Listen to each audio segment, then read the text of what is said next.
কিছু কিছু মানুষ বিশেষ করে খুব প্রমিনেন্ট একজন পাবলিক ইন্টেলেকচুয়াল এটাকে শুরু থেকে বিপ্লব হিসাবে বলার চেষ্টা করেছেন, এবং আমার মনে আছে এটা শুরুর সময় থেকে আমরা কেউ কেউ আবার এটার বিপরীতে এটাকে অভ্যুত্থান বলার চেষ্টা করেছি।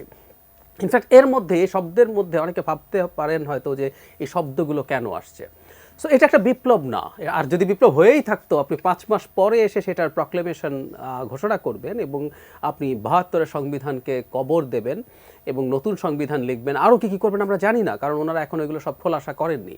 এর আগে তাদের এই দুই সংগঠন বৈষম্য বিরোধী ছাত্র আন্দোলন এবং নাগরিক কমিটি তারা শহীদ মিনার থেকে বলেছিলেন তারা রিপাবলিকেরও প্রক্লেমেশন করবেন ইত্যাদি ইত্যাদি অনেক কিছু। তো আজকে অন্তত তাদের সংবাদ সম্মেলন আমরা সংবিধানের ব্যাপারে তথ্য পেলাম।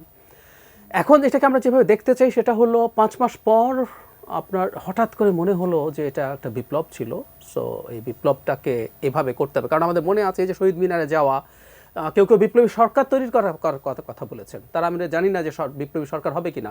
উপদেষ্টা জনাব নাহিদ ইসলামকে এই প্রশ্নটা করা হয়েছিল আজ, উনি বলেছেন এটা কালই দেখা যাবে। তার মানে হচ্ছে আমরা সেটার জন্য একটু অপেক্ষা করতে চাই, কারণ কাউকে আমরা দেখেছি যে তারা বিপ্লবী সরকার তৈরি করার মাধ্যমে বাংলাদেশের যে প্রিভিয়াস যত কিছু আছে সংবিধান এবং আইন সহ সব কিছু ওটা মৃত, ওটার আর কোনো এক্সিস্টেন্স নাই। নতুন করে অর্ডার দিয়ে দিয়ে সরকার যদি মনে করে কিছু কিছু অংশ রাখবে, কিছু অংশ বাদ দেবে, সেগুলো অর্ডার দিয়ে যখন এই ধরনের বিপ্লব হয়, বিপ্লবোত্তর সমাজে এগুলো হয়, সো সেভাবে দেশ চালাতে হবে। বেশি পাকা টমেটো আর সিক্রেট রেসিপির কম্বিনেশনে তৈরি প্রাউন সস, সসের বস।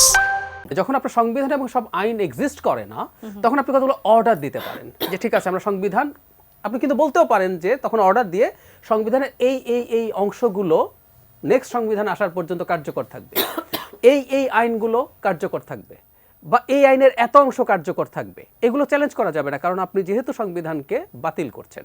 সো এগুলো এভাবে ম্যানেজ করা যেতে পারে। কিন্তু আমি এটুকু বলে একটু আপাতত এই সেগমেন্টে শেষ করছি, কারণ এই শব্দটা যখন আসে তখন এই আলাপটা আসে এই অথরিটি আসলে তৈরি হয়েছে কিনা।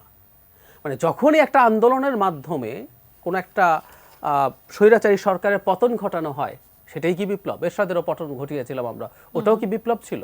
তার মানে পতন, স্বৈরাচারের পতন মানেই কি বিপ্লব? আমার উত্তর হচ্ছে কোনোভাবেই না। এইটার মানে আমরা বিপ্লব বলতে খুব বেসিকলি যেটা বুঝি, আমরা অনেকে হয়তো খেয়াল করি যে শুধু পলিটিক্যাল বিপ্লবের কথা বলছি। বিপ্লব কিন্তু অন্যভাবে হয়। ধরুন ইন্ডাস্ট্রিয়াল রেভলিউশন হয়েছে, এগ্রিকালচারাল রেভলিউশন হয়েছে, ইভেন মাও জেদংয়ের সময় কালচারাল রেভলিউশন হয়েছে। সো ওগুলোতে আসলে মোদ্দা কথাটা হচ্ছে আপনি একটা সিস্টেমের আমূল পরিবর্তন করে ফেলেন। যখন স্টেটের ক্ষেত্রে হয়, ইরানিয়ান রেভলিউশন পুরো প্রিভিয়াস যে পলিটিক্যাল এবং সোশ্যাল সিস্টেম ছিল পাল্টে ফেলেছেন। চাইনিজ রেভলিউশন মাও যেটা করেছেন পাল্টে ফেলেছেন। সো তার মানে আমরা যে সিস্টেমে দেশটা ছিল শেখ হাসিনাকে সরিয়ে নতুন কোনো সিস্টেম আমরা আসলে চালু করতে চাইনি। সে কারণে এটা কোনোভাবেই রেভলিউশন না, এটা একটা মাস আপরাইজিং বা গণ অভ্যুত্থান ছিল।